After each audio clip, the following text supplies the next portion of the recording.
Hi friends, welcome back to the channel. ఈ రోజు మనం ఈ వీడియోలో వివో T4R గురించి మాట్లాడుకుందాం. కొన్ని రోజుల క్రితం మీరు ఆల్రెడీ Z10R అని చెప్పిన ఒక రివ్యూ చూశారు. అచ్చుకొద్దినట్లు అదే ఫోన్ ఇది. ఏ మాత్రం మార్పులు ఉండవు, 1-2% కూడా ఎటువంటి మార్పులు లేకుండా అదే ఫోన్ ని అదే ప్రైస్ లో తీసుకొని వచ్చారు. 17,500 రూపాయలకి ఇది కూడా సేల్ కి వస్తుంది. 19,500 రూపీస్, 2,000 రూపీస్ కార్డ్ ఆఫర్ తీసేగా 17,500 ఫ్లిప్కార్ట్ లెవెల్ ఉంది. నా దగ్గర ఉన్నది ట్విల్లైట్ బ్లూ కలర్, దీంట్లో ఆర్కిటిక్ వైట్ అని చెప్పి ఇంకొక కలర్ కూడా ఉంది. వీడియో స్టార్ట్ చేద్దాం, చివరి వరకు చూడండి, తొందరగా తేల్చేస్తా. ముందుగా అన్బాక్సింగ్ తో స్టార్ట్ చేసేద్దాం. బాక్స్ చూసుకుంటే T4R 5G అని మెన్షన్ చేశారు. V1 బ్రాండింగ్ ఉంది. లెఫ్ట్ సైడ్ ఎంటీగా ఉంది, రైట్ సైడ్ కొన్ని కీ ఫీచర్స్ ఉన్నాయి. బ్యాక్ సైడ్ దీని MRP ప్రైసింగ్ అయితే కొట్టేశారు, ఎందుకంటే ఇది రివ్యూనెడ్ కాబట్టి ప్రైస్ ఏం మెన్షన్ చేయరు, బట్ అందరికీ తెలిసిందే. బాక్స్ ఓపెన్ చేస్తే ఫస్ట్ మనకి మొబైల్ ఫోన్ కనబడుతుంది. డిజైన్ మాత్రం ఎక్సలెంట్ గా ఉంది. First in hand feel same దానిలాగే చాలా అంటే చాలా లైట్ వెయిట్ గా ఉంది. అసలు ఫోన్ చేతిలో పట్టినట్టు మనకు అనిపించదు. లేడీస్ కి ఇంకా బాగా నచ్చుతుంది. అండ్ ఫోన్ కి ప్రీ అప్లైడ్ స్క్రీన్ కవర్ తో వస్తుంది. పేపర్ మాన్యువల్స్ ఉన్నాయి. అండ్ టైప్ ఏ అడాప్టర్ ఇస్తున్నారు. 44 వాట్ చార్జర్ ఇది. అలానే type A to type C cable. And finally ఒక SIM ejecting pin. And case quality కూడా బాగుంది. ఫోన్ కి కేస్ వేసిన తర్వాత లుక్స్ అయితే ఏం డ్యామేజ్ అవ్వట్లా. కార్నర్ ప్రొటెక్షన్ ఇంకా చాలా బాగుంది. అండ్ డిజైన్ బిల్డ్ క్వాలిటీ గురించి మాట్లాడితే సైడ్ ఇది చాలా థిన్ ఉంటుంది. జస్ట్ 7.39 mm థిన్ ఉంటుంది. అండ్ క్వాడ్ కర్వ్ డిస్ప్లే, అంటే 4 సైడ్స్ మీకు కర్వ్ ఉండేది, కాకపోతే అసలు తెలియదు కర్వ్ ఉన్నట్టు కూడా మీకు అనిపించదు. ఆల్మోస్ట్ ఫ్లాట్ డిస్ప్లే యూస్ చేసుకున్న ఫీల్ మీకు అనిపించింది. Build quality IP68 plus IP69 complete dust and water resistance ఉంది. ఈవెన్ వాటర్ లోనే మీరు యూస్ చేసుకోవచ్చు, కాకపోతే వాటర్ డ్యామేజ్ అయితే వారంటీ రాదు. And phone military grade standard ML 810H protection ఉంది. And SGS 5 star overall unit protection కూడా ఉంది. ఫోన్ పడేసినా కానీ ఏం కాదు, ఏం కాలేదుగా.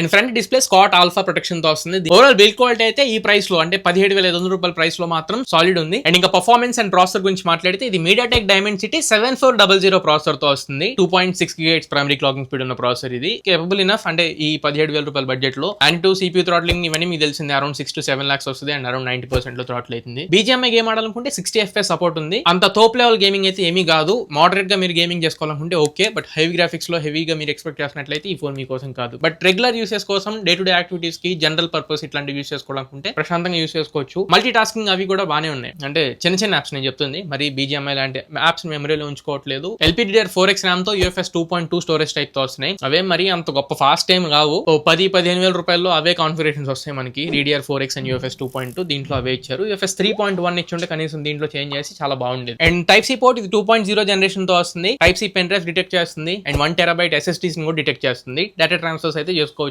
ఎక్స్టర్నల్ డివైజెస్ తో. ఇంకా networking, signal reception, wifi speeds పరంగా మాట్లాడితే ఇది 8 5G బ్యాండ్స్ తో వస్తుంది. VoNR సపోర్ట్ కూడా ఉంటుంది. స్టాక్ డెలర్ తో వచ్చింది. కాల్ రికార్డ్స్ లాంటివి అనౌన్స్మెంట్ లేకుండా మీరు కాల్ రికార్డ్స్ చేసుకోవచ్చు, ప్రాబ్లం లేదు. And wifi 6 out of the box తో వస్తుంది. బ్లూటూత్ 5.4 తో వస్తుంది. Extra features NFC, air blaster రెండు ఇవ్వట్ల. NFC తీసుకురాకపోతే పర్లా, బట్ ఐఆర్ బ్లాస్టర్ ఇచ్చి ఉండాల్సింది. ఐఆర్ బ్లాస్టర్ కూడా మిస్ అవుతుంది. నెక్స్ట్ ఇంకా డిస్ప్లే ఇది 6.77 inch క్వాడ్ కర్వ్ డిస్ప్లే తో వస్తుంది. 120 Hz రిఫ్రెష్ రేట్ ఉంటుంది. HDR10+ కి సపోర్ట్ చేస్తుంది. యూట్యూబ్ లో మీరు HDR కాంటెంట్ స్ట్రీమ్ చేసుకోవచ్చు. Netflix HDR సపోర్ట్ ఉంది. Wideband L1 సపోర్ట్ కూడా ఉంది. Amazon Prime లాంటి OTT ప్లాట్ఫామ్స్ లో HD కాంటెంట్ స్ట్రీమ్ చేసుకోవచ్చు. And brightness 1800 nits peak brightness nits తో వస్తుంది. విజిబిలిటీ పర్లేదు, మరి సూపర్ ఏం కాదు, పర్లేదు అన్నట్లుంది. 1200 nits నామినల్ బ్రైట్నెస్ నిట్స్ ఉంటాయి. అండ్ SGS లో blue light filter certification one of the major highlight ఈ ఫోన్ కి. డిస్ప్లే కూడా and optical finger print sensor తో వస్తుంది. అన్లాకింగ్ బాగుంది, యాక్యురేట్ ఉంది, ఫాస్ట్ అన్లాక్ అవుతుంది. NFC ఆర్ IR ఇవ్వకుండా మిమ్మల్ని వీళ్ళు డిసప్పాయింట్ చేసి ఉంటారు, బట్ నేను మాత్రం మిమ్మల్ని ఎప్పుడు డిసప్పాయింట్ చేయను. ప్రతి ఇంపార్టెంట్ టాపిక్ మీద మన ఛానల్ లో వీడియో వస్తూనే ఉంటుంది రెగ్యులర్ గా. మీరు మన ఛానల్ కి కొత్తగా వచ్చి కాంటెంట్ చూసినట్లయితే సారీ మధ్యలో వచ్చి డిస్టర్బ్ చేసినందుకు. ఛానల్ ఖచ్చితంగా సబ్స్క్రైబ్ చేసుకోండి, ఎందుకంటే మెజారిటీ మెంబర్స్ సబ్స్క్రైబ్ అవ్వకుండా చూస్తున్నారు, అందుకని రిక్వెస్ట్ చేస్తున్నా. 2 lakhs సబ్స్క్రైబర్స్ రీచ్ అవ్వాలనేది మన టార్గెట్. మీరు సబ్స్క్రైబ్ చేసుకుంటే ఈజీగా రీచ్ అయిపోతాం. నెక్స్ట్ ఇంకా స్పీకర్స్, ఇందులో స్టీరియో స్పీకర్స్ తో వస్తుంది. టాప్ అండ్ బాటమ్ మీకు స్పీకర్స్ ఉంటాయి.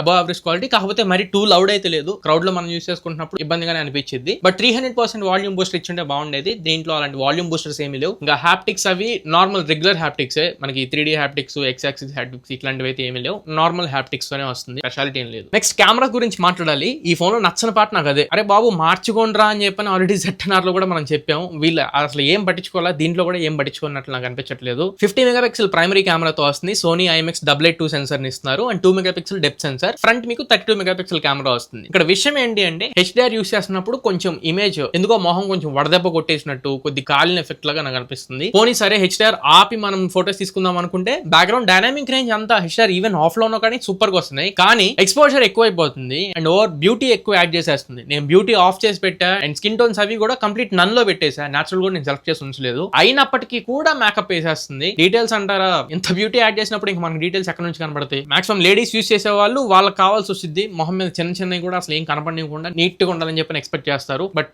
మనలాంటి వాళ్ళని యూజ్ చేసుకున్నప్పుడు కొంచెం ఎక్కువ ఎక్స్పెక్ట్ చేస్తాం డీటెయిల్స్ లాంటివి. ఈ ఫోన్ లో అసలు అలాంటి ఏమీ లేవు. ఇక్కడ ఇమేజ్ చేస్తున్నాను కదా చూడండి, మీకు ఒకవేళ ఇమేజ్ నచ్చుతాయి అంటే ఇంత క్లియర్ గా లేని అందాన్ని కూడా ఉన్నట్లు చూపిస్తే మీకు నచ్చిద్ది అనుకుంటే అప్పుడు మీరు పిక్ చేసుకోండి. లేదు నాకు ఉన్నట్లు కావాలి అనుకుంటే మాత్రం ఈ ఫోన్ మీకు నచ్చదు. నాకైతే నచ్చలా, అంటే కొంచెం ఎక్కువ అయిపోయింది. బ్యూటీ అనుకోండి లేదా మేకప్ అనుకోండి, ఎక్స్పోజర్ అనుకోండి, మరి వాష్ అవుట్ అయినట్లు వస్తున్నాయి. నార్మల్ మోడ్ లో 1x 2x క్యాప్చర్ చేసుకోవచ్చు. Portrait shots 1.5x and 2x 3 different focal lens లో మనం క్యాప్చర్ చేసుకోవచ్చు. 1.5 2x లో క్యాప్చర్ చేసుకుంటున్నప్పుడు మొహం మీద కొంచెం ఎక్స్పోజర్ ఎక్కువ అయిపోతుంది. అదొకటి నాకు కొంచెం తగ్గిస్తే బాగుంటుంది అనిపించింది. అండ్ ఎడ్జ్ డిటెక్షన్స్ కూడా చాలా వరకు సరిగ్గా ఇవ్వట్లేదు, మిస్ చేసేస్తుంది. షార్పర్ ఎడ్జ్ డిటెక్షన్స్ అయితే లేవు అండ్ స్మూత్ గా కూడా ఏం అనిపించట్లేదు. రఫ్ గా కట్ చేసి పడేస్తుంది. పర్లేదు అన్నట్లు ఉన్నాయే తప్ప కెమెరాస్ తోపు తురుము అన్న రేంజ్ లో అయితే అసలు లేవు. Front camera 32 mega pixel. Front camera samples అయితే బాగున్నాయి. రేర్ సైడ్ కెమెరాతో పోల్చాల్సిన అవసరం లేదు. మంచి డీటెయిల్స్ ఉన్నాయి, కలర్స్ అవి బాగున్నాయి. మేకప్ లాంటివి ఏమీ లేవు, బ్యూటీ ఎఫెక్ట్స్ కూడా ఏమి ఇవ్వట్లేదు. ప్రాపర్ గా చూపిస్తుంది ఉన్నట్లు. ఫ్రంట్ కెమెరా వరకు అయితే నాకు నచ్చింది. Video recording rear side and front camera use చేసి 4K 30 FPS రికార్డ్ చేసుకోవచ్చు. బట్ రేర్ సైడ్ కెమెరా బాగుంది, ఫ్రంట్ కెమెరా నా బాలేదు. స్టెబిలైజేషన్ సరిగ్గా లేదు ఫ్రంట్ కెమెరాకి. రేర్ సైడ్ కెమెరాకి OIS సపోర్ట్ ఉంది, ఫ్రంట్ మీకు OIS లేదు. Vivo T4R నుంచి రికార్డ్ చేస్తున్నా. Rear side camera 4K 30 FPS record వస్తుంది. స్టెబిలైజేషన్ కూడా ఆన్ లో ఉంది. నడుస్తున్నాను, స్టెబిలైజేషన్ చెక్ చేసుకోండి. And main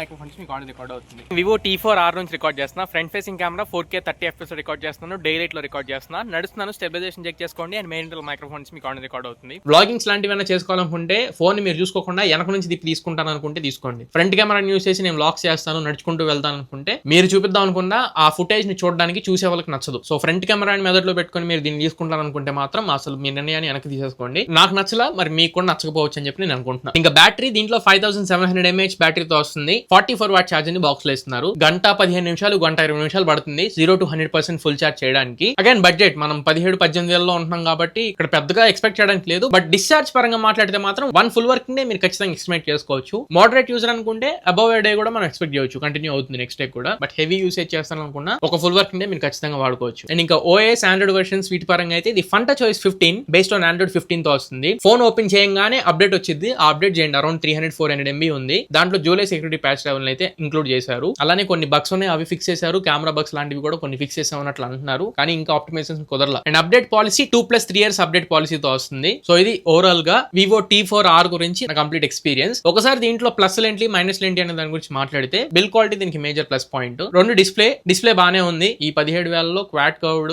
HDR compatibilities Netflix ఇట్లాంటివన్నీ కొంచెం మంచిని. మూడోది బ్యాటరీ. ఈ 3 ప్లస్ పాయింట్లు. 2 నచ్చిన పాయింట్లు ఏంటి అంటే ఒకటి పర్ఫార్మెన్స్, ఇంకొంచెం బెటర్ ఇచ్చుంటే బాగుండేది, లేదా ఆప్టిమైజేషన్ అంటే ఇంకా స్మూత్ గా చేస్తుంటే బాగుండేది అనిపించింది. గేమింగ్ నాకు అంత గొప్పగా అనిపించలా. రెండోది కెమెరాస్. అప్డేట్స్ పడేంత వరకు ఇది నాకు నచ్చదు. అప్డేట్ అయితే ఇంకా రాలా. మేబీ మీరు ఒక 2-3 నెలల తర్వాత ఈ వీడియో చూసినట్లయితే అప్డేట్స్ పడి ఉంటాయి, అప్పటికి ఫోన్ బానే ఉండిద్దేమో. ప్రస్తుతానికి అయితే నేను ఇంకా ఫోటోలు చూపించాక అలా ఉంది. దీన్ని బట్టి ఫైనల్ వెర్డిక్ట్ 17,500 రూపీస్ లో ఈ ఫోన్ మీరు పిక్ చేసుకుంటావా అని అడిగితే పిక్ చేసుకోవచ్చు. మోడరేట్ యూస్ చేసుకునే వాళ్ళకి మంచి ఆప్షన్. ఖచ్చితంగా ఒక 4 రోజుల లోపలే అప్డేట్ ఇస్తారని చెప్పి నేను అనుకుంటున్నా. అప్పుడు కెమెరాస్ కూడా సెట్ అయినాయి అనుకోండి, 17,500కి ఖచ్చితంగా మనం తీసుకోవచ్చు. సో ఇది ఫ్రెండ్స్ ఓవరాల్ గా ఇవాళ మన వీడియో. ఈ వీడియో మీకు నచ్చింది అనుకుంటున్నాను, ఖచ్చితంగా ఉపయోగపడింది అనుకుంటున్నా. వీడియో నచ్చట్లేదు లైక్ చేయండి, మీ ఫ్రెండ్స్ అందరికీ షేర్ చేయండి. మళ్ళీ ఇంకొక మంచి వీడియోతో మంచి క్వాలిటీ కంటెంట్ తో మీ ముందు తిరిగి వస్తా. అంటున్న నిశ్చితారం సైనింగ్ ఆఫ్ మై ఫ్రెండ్స్. జై హింద్.